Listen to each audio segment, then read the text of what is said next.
Hi, I'm Charles Hoskinson, Chief Executive Officer of Input Output Hong Kong, and I'm here today to talk a little bit about Cardano. So to understand Cardano, first you have to understand where Cardano came from. So let's talk about the first generation of cryptocurrencies. So first gen is Bitcoin. And the problem that Bitcoin was trying to solve was really, could we create a decentralized money? Could we create some sort of token that lives on some sort of decentralized blockchain maintained by people all around the world, and that token would be scarce and tradable. So when Alice and Bob want to send value to each other, there would be a mechanism for doing that that did not require a trusted third party, a trusted intermediary. Now this was kind of a really cool and interesting idea. It had very old roots starting from the 1980s and beyond, but Bitcoin was really the first to bring this all together. And it was a tremendously successful experiment. After just a few years, Bitcoin not only accrued thousands of users, but also started being worth real money. Tokens went from less than a penny to actually $1 to eventually $100. And right around that time period, we saw a huge influx of people saying, boy, this is really interesting. However, the issue is that the transaction between Alice and Bob has more than just the act of moving money associated with it. There's a story behind that transaction. There's terms and conditions. For example, what if Alice says to Bob, I'll give you the money if and only if you mow my lawn. I'll give you the money if and only if you repair my roof. This is a contract. This is the story. So first generation technology wasn't really well suited for this. Every single time someone wanted to make a change to Bitcoin, they'd have to build another cryptocurrency, or they'd have to figure out how to install some sort of cumbersome overlay protocol like Mastercoin or Color Coins. So back in 2014, Vitalik Buterin, myself, and many others came together and we launched the first second generation blockchain. And this is Ethereum. Now Ethereum is kind of like when JavaScript came to the web browser. We went from these static, simple pages that were not terribly functional, but at least they did something, to pages that were fully programmable. This then enabled us to build the Facebooks, the Googles, the Gmails, the experiences we've come to know and love. So Ethereum brought a programming language to a blockchain. So this programming language paradigm allowed smart contracts to be written to have customizable transactions. So when Alice sends that value to Bob, all those terms and conditions could then be embedded within the transaction, and it can be bespoke to her particular needs. Now this paradigm, like Bitcoin, also took off, and now Ethereum is among the largest of cryptocurrencies and has a huge developer community. Unfortunately, just like Bitcoin, we're starting to enter into a new realm. We're going into the third generation, where we've realized that Ethereum can't scale to millions of users, to billions of users. Ethereum doesn't really have a good developer experience. Ethereum and all cryptocurrencies have really a bad governance experience right now, where every single time there's a major disagreement, instead of finding a way to resolve it, we end up usually seeing things like Ethereum and Ethereum Classic, or things like Bitcoin and Bitcoin Cash. Furthermore, there are big sustainability problems in the space. Namely, after the ICO money is out for a project that's funded this way, or let's say the venture capital runs out, who will fund to grow the chain? Who will fund to actually build out an ecosystem? These are big open questions. So the third generation is all about three topics. One is scalability. Two is interoperability.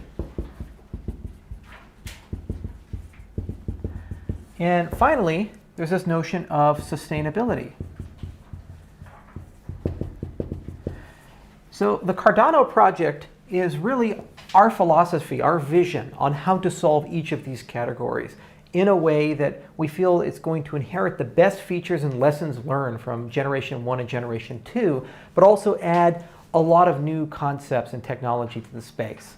And this project is built with some really good principles, namely two. First off, all the science that guides the solutions to these problems goes through some notion of peer review.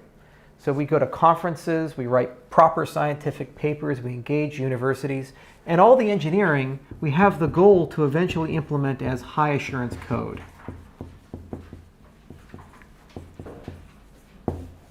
which means the same types of techniques one would see with the Shinkansen or a jet engine, where when the failure of the system results in human death, we can apply those techniques to our protocols engineering and development so that we have a much higher belief in the quality of the code. This avoids events like the DAO, the parity hack, and other such things as we've seen in the space. So let's go through each of these in more detail, starting with scalability. So scalability is kind of a loaded term, and it has a heck of a lot of meanings. But from a cryptocurrency's perspective, you can really think of scalability in 3 different perspectives. So one is scalability in terms of transactions per second. So you'll often hear people say, well, Bitcoin has 7 transactions per second, or Ethereum has 10 or 20 transactions per second, and this new protocol has 200 transactions or 300 transactions per second. There's this notion of how many transactions am I able to get into a block within some finite period of time. But it's not the only thing that you have to concern yourself with. Transactions carry data. And as you get more transactions, you require more network resources. So there's also this notion of bandwidth or network, where for a system to scale, if it's going to go to millions and billions of users, that system could require hundreds of megabytes to gigabytes per second of bandwidth to be able to support all the data flowing through it. This is very common in the enterprise world, but not quite where we need to be in the peer-to-peer world. And then finally, there's this notion of data scale. So blockchains store things, hopefully, forever.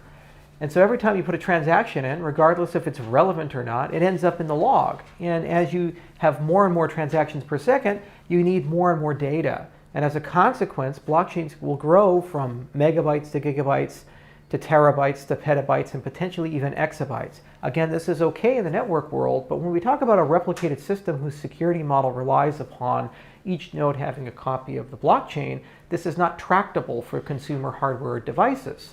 So Cardano, what we're trying to do is figure out ways to solve these problems in a very elegant way. Namely that as we add people to the network, we naturally get more transactions per second, we get more network resources, and eventually we'll get more available overall data storage without compromising our security model. So let's talk a little bit about some of the innovations we've already brought, namely with the throughput. We've developed a peer-reviewed white paper for a provably secure proof-of-stake protocol.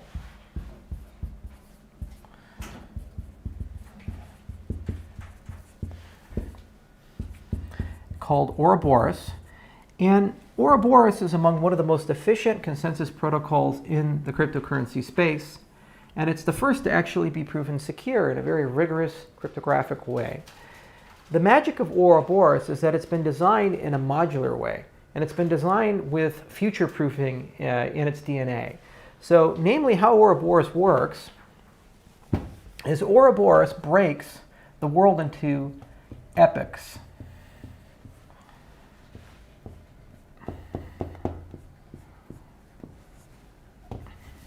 It takes a look at the distribution of tokens, and from a source of random numbers, it's able to hold an election and create slot leaders.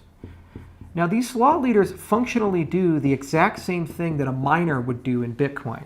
So this is basically the same as a person who discovers a block, wins a block in Bitcoin.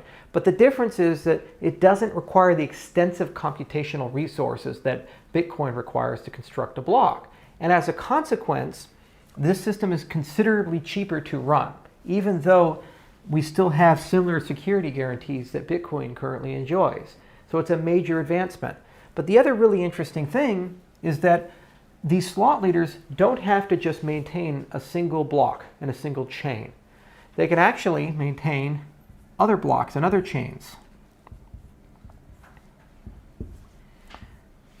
Because the cost of constructing a block is so low, it's actually now tractable to talk about consensus over a range of blockchains instead of a single chain. Furthermore, epochs perhaps could even be run in parallel. So instead of having one epoch run and then another epoch run, one could develop a system using Ouroboros where epochs run in parallel and transactions are partitioned accordingly.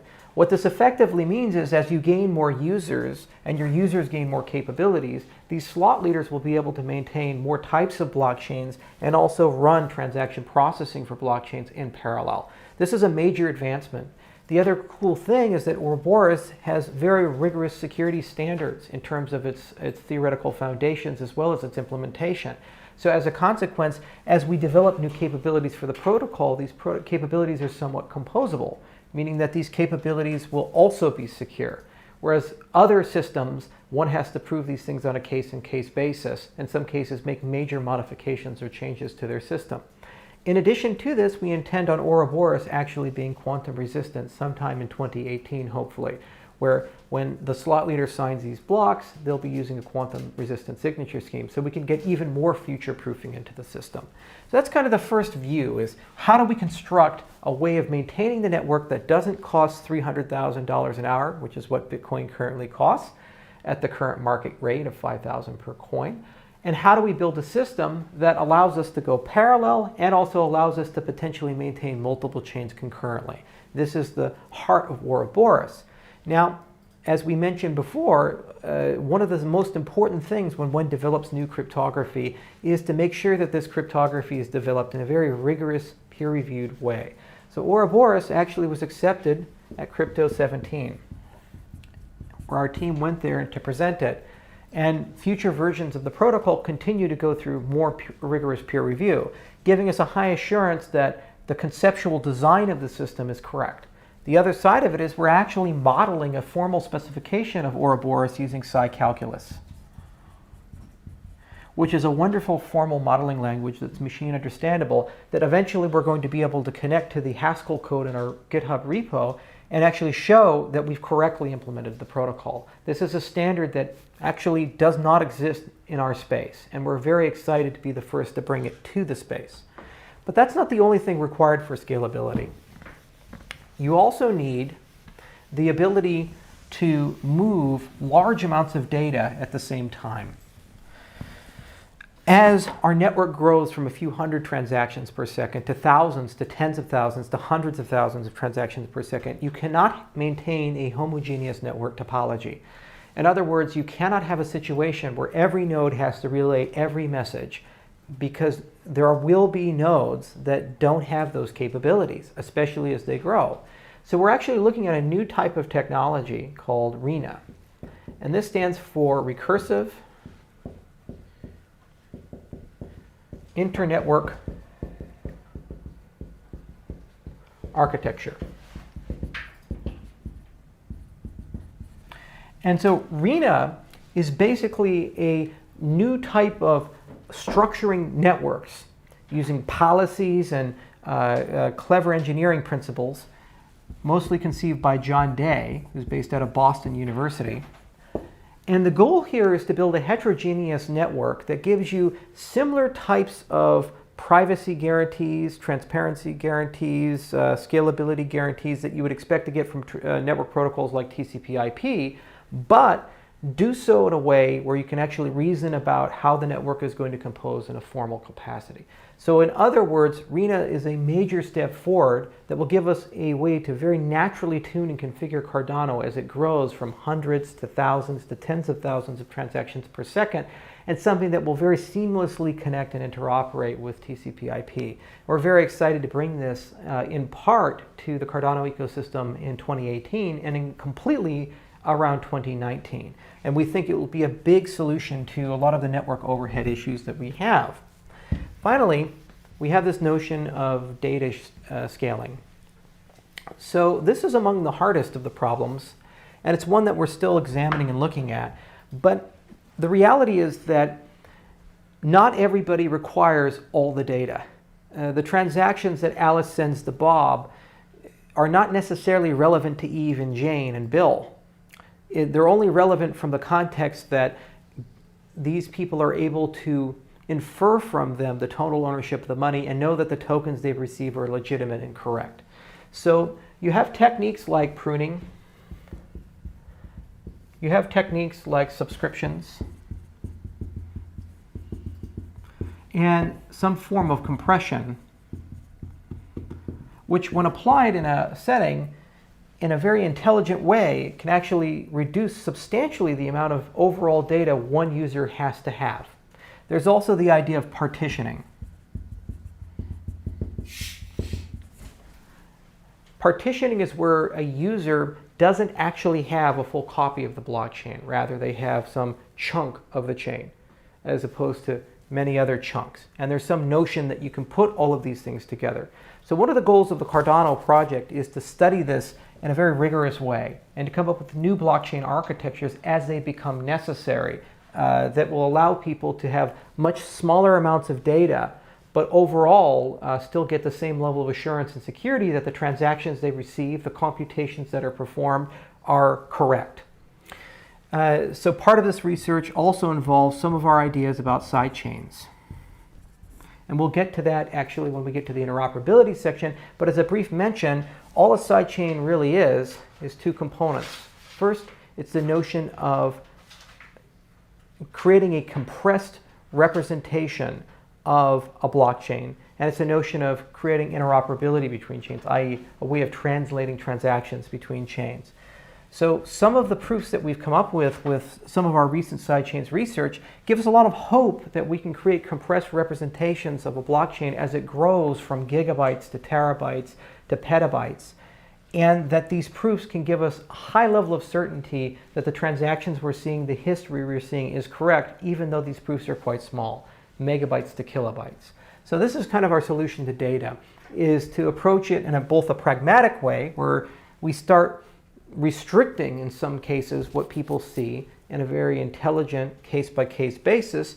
We partition things where and when we can, and we find out really intelligent cryptographic ways to compress history, which give us the same level of confidence even though we don't have all of it, but do all of this in a way where we don't remove the original replicated security guarantee that Bitcoin has endowed the space with. The other fortunate thing is, well, TPS tends to grow quite a bit, and network resources also tend to grow quite a bit. Storage is still relatively cheap and available, so we believe that the data scaling side of Cardano will be something that we don't have an urgency to resolve until late 2018 to mid-2019. The research has just started at the University of Edinburgh, and we intend to continue it, and we believe we will have our first approaches probably by the middle part of 2018, and eventually have a total solution to this problem by the end of 2019 for the system.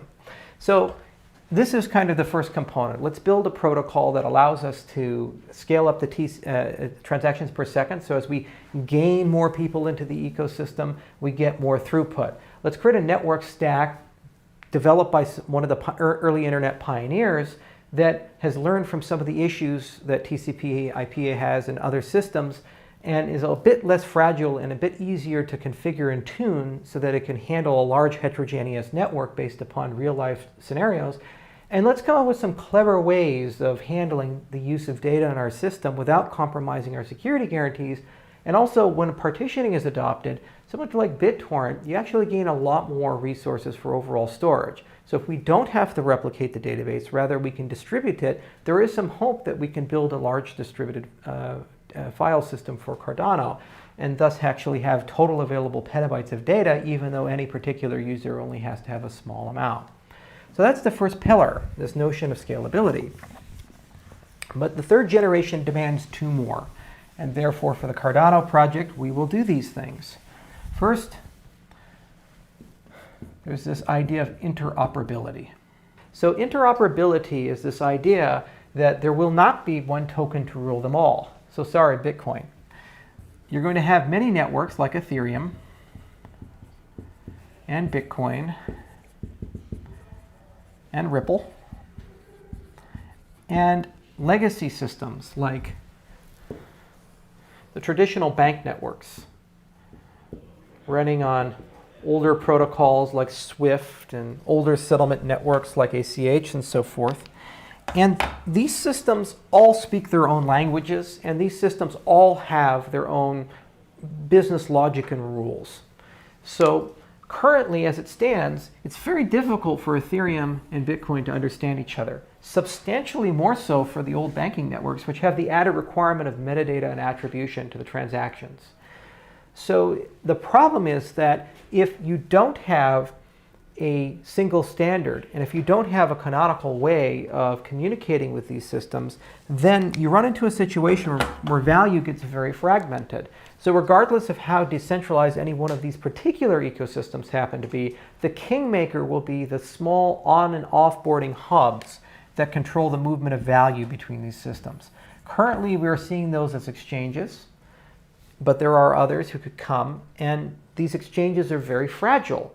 They're subject to being hacked. They're subject to draconian regulation. Occasionally, they get shut down because of unwise regulatory policy, or in some cases, wise regulatory policy.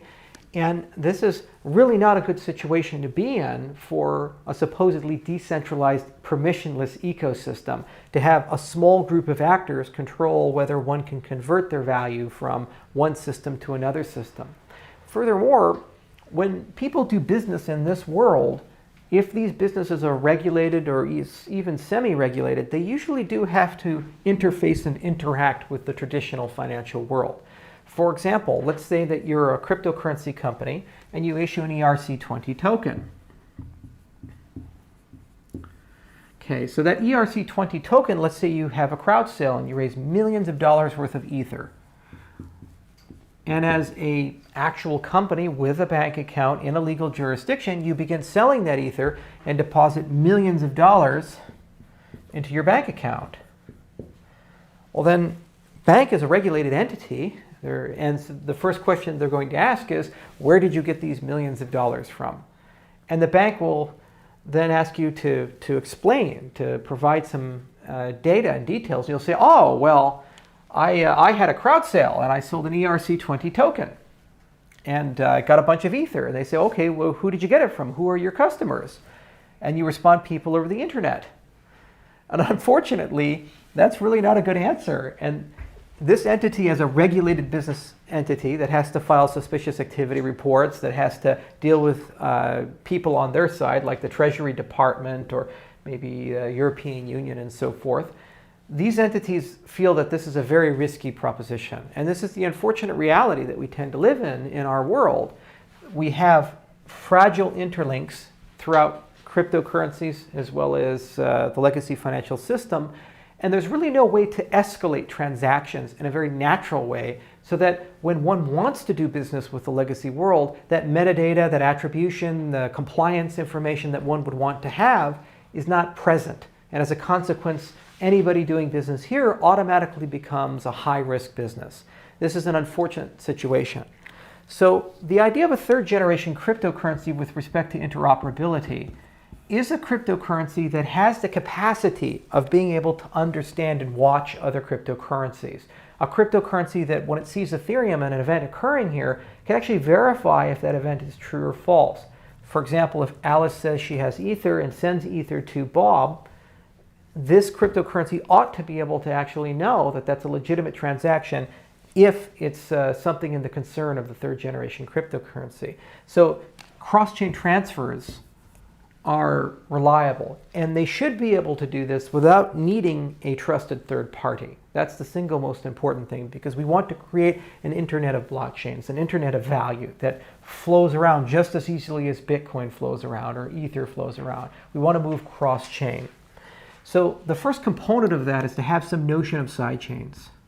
Now, this is not a new idea. Atomic cross-chain swaps or sidechains, these things have been around for a long time. They've been proposed since as early as 2012, perhaps even sooner.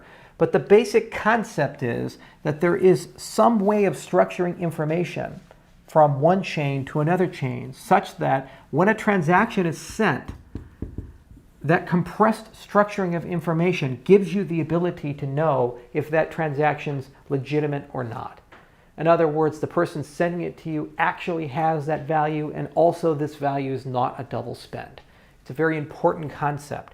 The other side of it is that you have to have the ability to do this in a very compressed way. There are over 1,000 cryptocurrencies in use, and cryptocurrencies are becoming larger and larger. So you can't say, well, the only way to understand the other system is to have a copy of the entire blockchain of the other system. This is not a scalable solution. You have to be able to look at these systems in a very compressed way. So Cardano has started its sidechains effort. We recently published a paper with Andrew Miller, Dionysis Zindros, and Aglis Giassis. And this paper contains a very well thought out approach for how to generate proofs in the proof of work world, called non-interactive proofs of proof of work. And we're very hopeful that this approach can also be adapted in the proof of stake setting, and then these two things together, combined with some clever engineering, should allow us to have a pretty deep and detailed understanding of what's going on amongst other cryptocurrencies which are here to stay. However, this is only part of the story.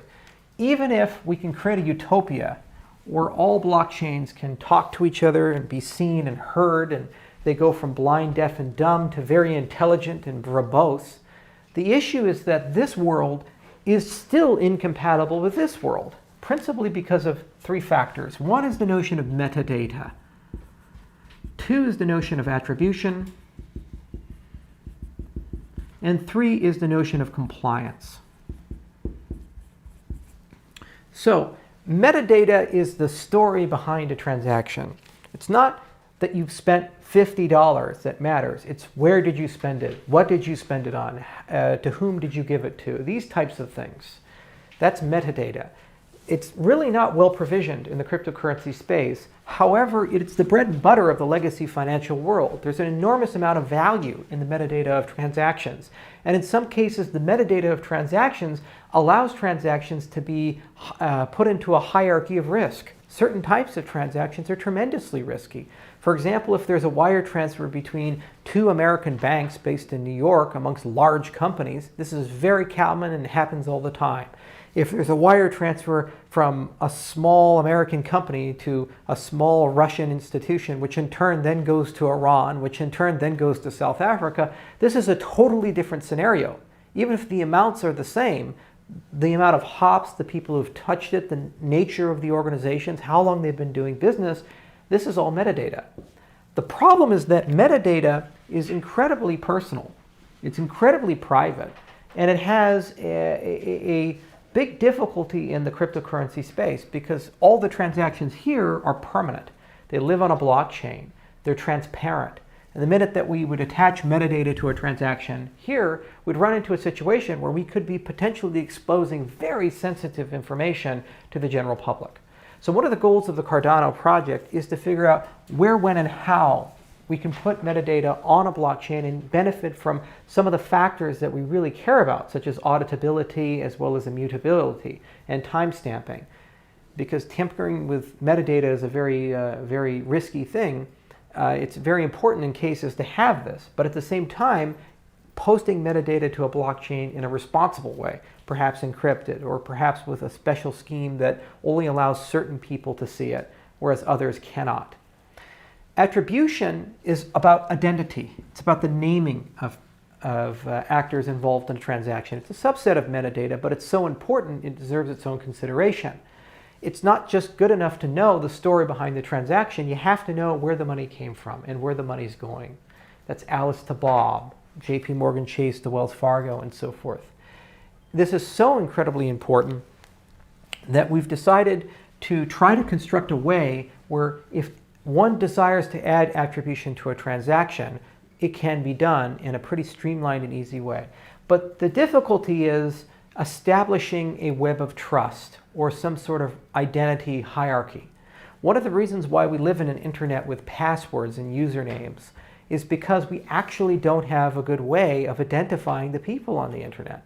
It would be great if everybody had a public key and there was an easy way to distribute these things and an easy way to verify that Bob's public key was actually Bob's public key. And this was one of the goals of the PGP project. It was never realized. As a consequence, the second consolation prize that we've had to deal with on the internet has been this terrible dystopia where one has a username and a password, usually easy to guess, usually easy to hack, and usually reused amongst many different websites, and causes certainly a lot of problems.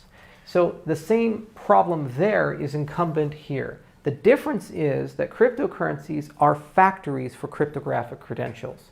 They give you a place to store public keys, they give you a place to store a web of trust, and a whole bunch of cryptographic mechanisms that go above and beyond what one would see in a normal website. Cryptocurrencies are basically factories for cryptographic credentials.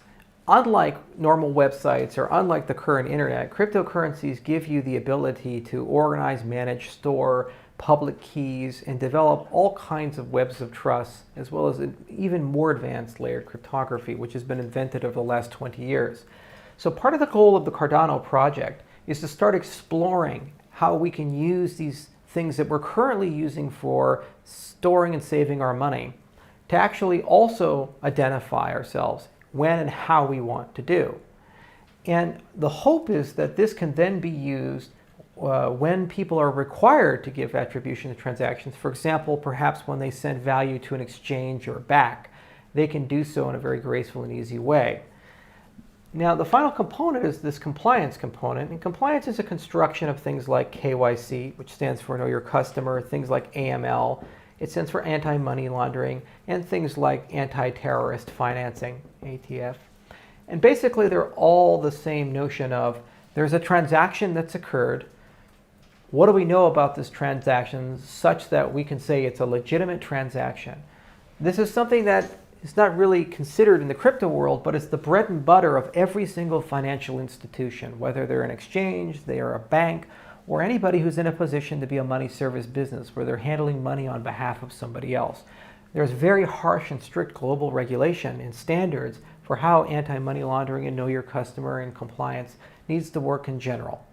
So, with respect to this, our hope is that we can find a healthy balance where once we've distributed these cryptographic credentials and once we have provisions for metadata, that these two factors can be put together in a very creative way on a case-by-case basis and a voluntary basis, so that when somebody in the crypto world wants to do business in the legacy world, they have an ability to escalate the transaction from a standard cryptocurrency transaction to one that a bank would actually recognize and feel very comfortable with.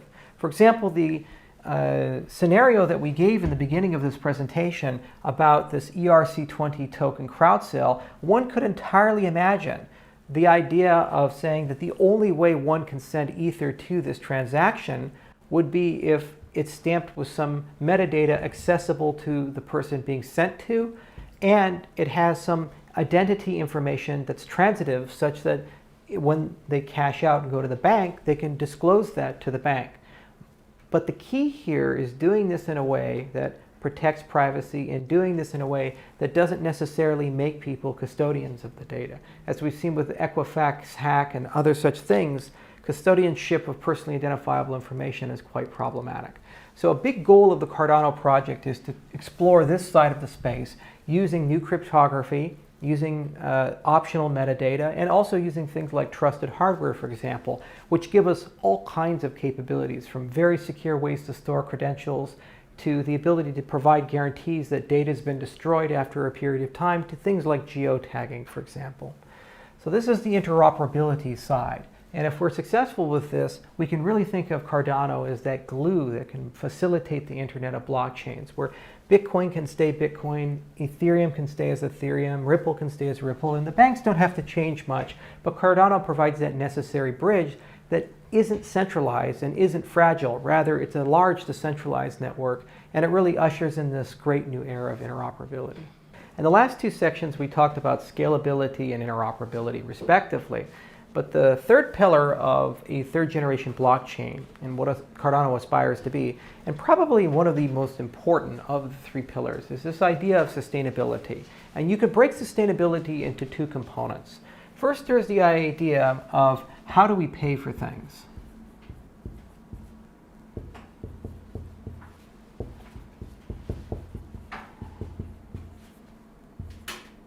So cryptocurrencies are not companies. Even if one is to say a cryptocurrency or a token is a security, it's still somewhat decentralized. It's still infrastructure. It's much more like roads. It's much more like TCP/IP. They're protocols. And so when you talk about a protocol that's open source, the idea is to minimize the operational cost of that protocol. So things like putting tolls on the protocol or intellectual property on the protocol, even if it's well intended, for example, to fund a foundation, are likely to be less competitive than completely open, completely free protocols.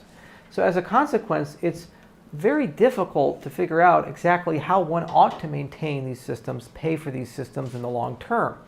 So certain proposals such as a patronage type of model where a corporation decides to volunteer its developers may work in the short term, but the challenge is that those developers end up having a huge amount of influence over the evolution and growth of the system.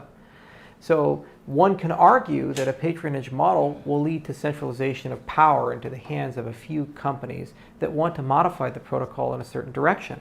For example, right now, the W3C is having a large debate about bringing DRM into the browser. And we've already seen the EFF resign from the W3C because they feel that larger companies in that effort are influencing this process towards the benefit of large content distributors as opposed to a free and open web. So patronage may not be the best way.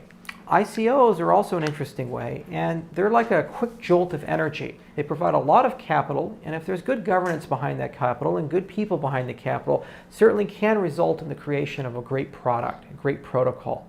But the problem is that an ICO isn't an indefinite event or a continuous funding event. Rather, it's a large flood of money in the very beginning to do something. But no matter how large that pile of money is, it's finite and will eventually run out. So the first thing is, can we construct a system that has a treasury? A treasury is where a blockchain is able to print money and put some of that money into a decentralized bank account.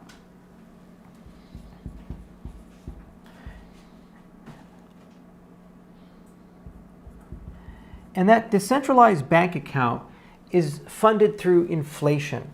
So the first to pioneer this model was Dash.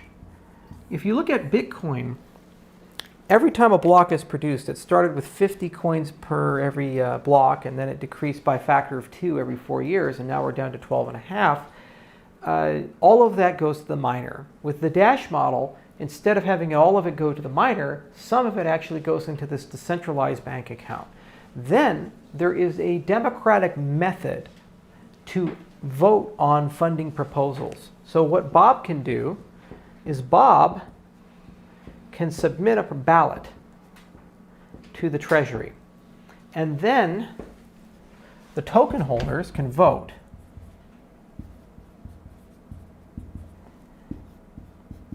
And if there's a high enough threshold, if there's a high enough amount of voting, Bob's ballot will be approved and the Treasury will open up and pay Bob.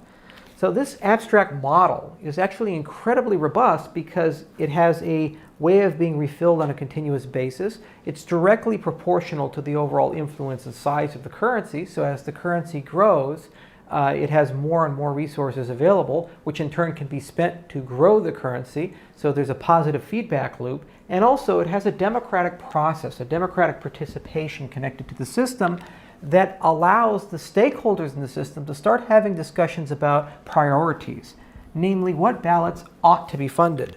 For example, Bob can say, I'm a developer and I want to sustain the system, and submit a ballot. And then Alice can say, I'm a marketer and I want to market the system and create content and videos.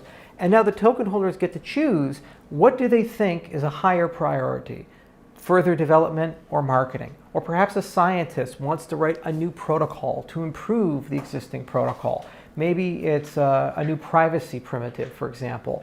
Or maybe it's a bit more security with the network stack or a bit more anonymity with the network stack. So instead of going to the National Science Foundation or the European Union and trying to get a traditional research grant, scientists of the future may even be able to use the Treasury model to propose funding for research.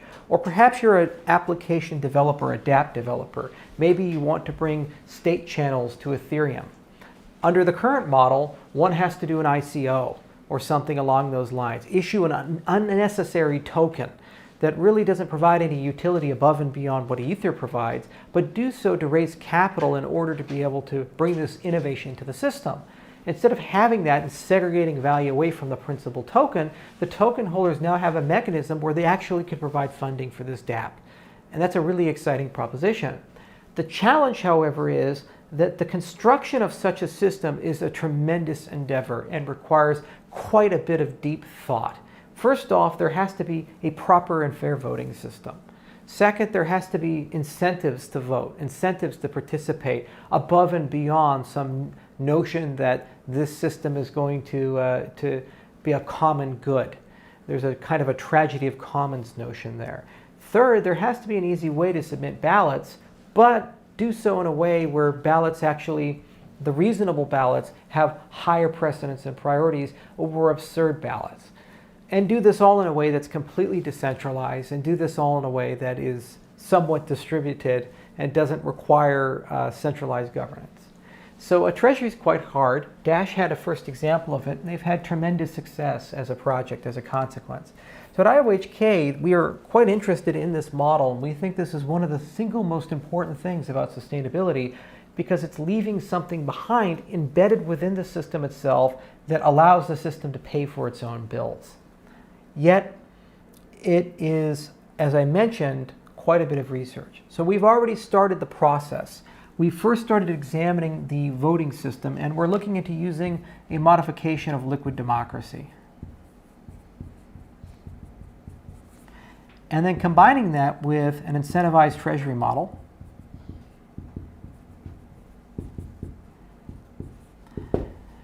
that we have developed with a joint partnership with researchers at Lancaster University, as well as some of our personnel that come from Ukraine. And our hope is to develop a reference treasury model that's abstracted from any cryptocurrency. It's just a module that can be plugged into a cryptocurrency, such as Ethereum Classic or Cardano.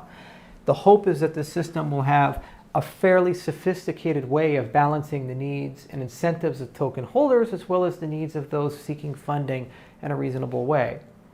Now, this is an inexact science. It's one that requires quite a bit of iteration, and this is why we're trying to construct this system in a modular capacity so that the treasury system can be upgraded independent of the protocol itself if necessary. So this is something we're very excited about. We should be publishing a paper fairly soon, in Q4 of 2017, and our hope is to roll out the first generation of the reference treasury model into the Cardano protocol by about the middle part to the end of 2018. Depending upon how long the research takes. But there's another side to sustainability. It's not just about how do we pay for things. It's also about where should we go? And this is an even bigger meta question.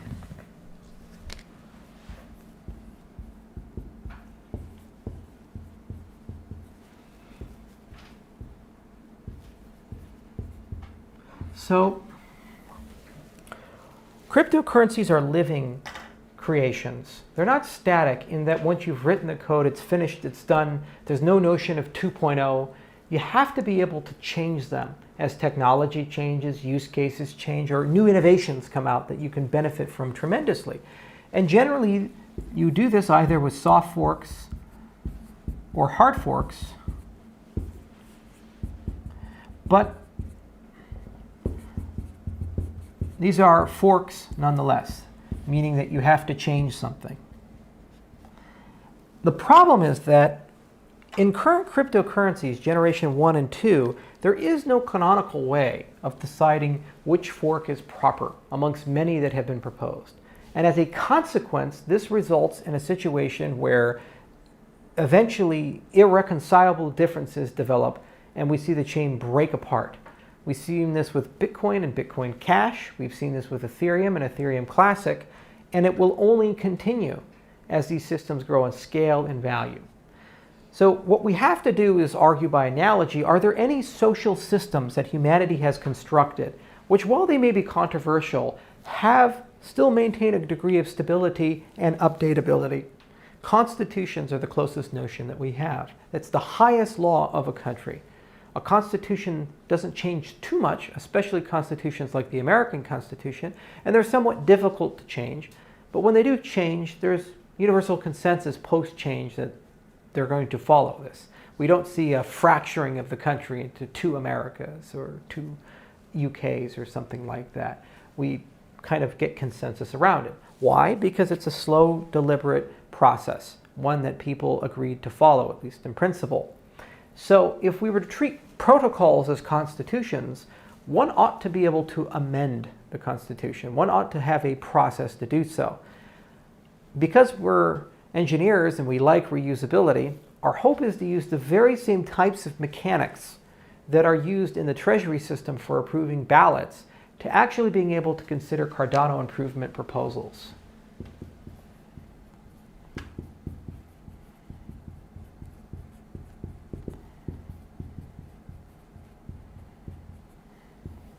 So Alice or Bob, the developer, can propose a SIP, and then there's going to be a process which Alice and Bob can follow that allows the network to vote on whether this should be ratified or not.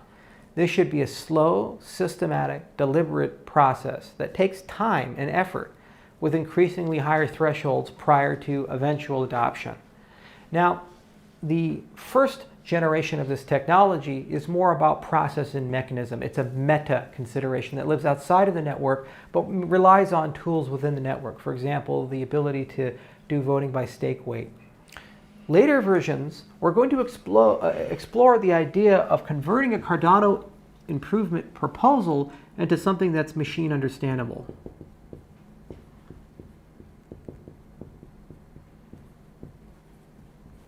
Similar to a formal specification of a protocol, there is this notion that maybe we can actually specify a cryptocurrency in a way that the cryptocurrency actually understands its own design. If this is possible, then it may be possible to actually verify if a client is following a specification. In other words, when Alice and Bob create their wallets to connect to Cardano, there's this machine understandable canonical notion of how Cardano ought to be configured. And their clients will actually be able to self-accredit and verify if they're actually following the protocol or not. So this is kind of generation 2 and 3. This idea of taking a social process and eventually mechanizing that social process in ways that give us a protocol that lives above the particular software. And we're very hopeful that we can use emerging techniques from programming language theory and formal verification to pursue these ends. So the first micro examples of this are going to start materializing with the formal verification of smart contracts, which is a very important topic for reducing bugs and ensuring that smart contracts are stable and reliable. And this is an area of research that we're pursuing very vigorously at IOHK, and we intend on having several publications come out throughout 2018. Our hope is that those techniques can then be raised a level and we can begin having protocol level descriptions of how Cardano ought to work as a full cryptocurrency stack. And then eventually we can pursue formal verification that clients are connected to a specification. In the short term, however, the Cardano improvement proposal process will be completely written up by Q1 of 2018, and IOHK will begin following that process as it upgrades and iterates the Cardano protocol. And once our treasury voting system is in place, we will make special accommodations so that every Cardano improvement proposal can eventually go through a process of voting with higher rigor on hard forks and less rigor on soft forks. But nonetheless, there's still some notion of this. We already have an upgrade system built in. If one goes to Cardano docs, there's a specification on cardanodocs.com for how that system works. And later on, that system will be superseded by our new voting system that we intend on rolling out with the Treasury. So this is sustainability in a nutshell. It is our view on how we should responsibly pay for things and our view of where should we go. As protocols start, there's usually a lot of founder vision and a lot of initial philosophy, but as more people come into the ecosystem, as more hopes and dreams get invested into the ecosystem, eventually these ecosystems grow beyond their founders. And so it's incredibly important to have a process for changing the protocol in a very slow, deliberate, methodical way that's as inclusive as possible and as resistant as possible to any particular power broker's ability or machinations. So that's Cardano. Cardano is a third generation protocol. It's built with peer review. It's built with high assurance software standards. It's built in Haskell, my favorite programming language. It's built by a large international team and are very well funded, and IOHK is committed to it until 2020. And it's built to be sustainable, interoperable, and scalable. Our view of how do we get cryptocurrencies from the first million to the first billion. Thank you so much for watching, and I hope to hear from you guys soon.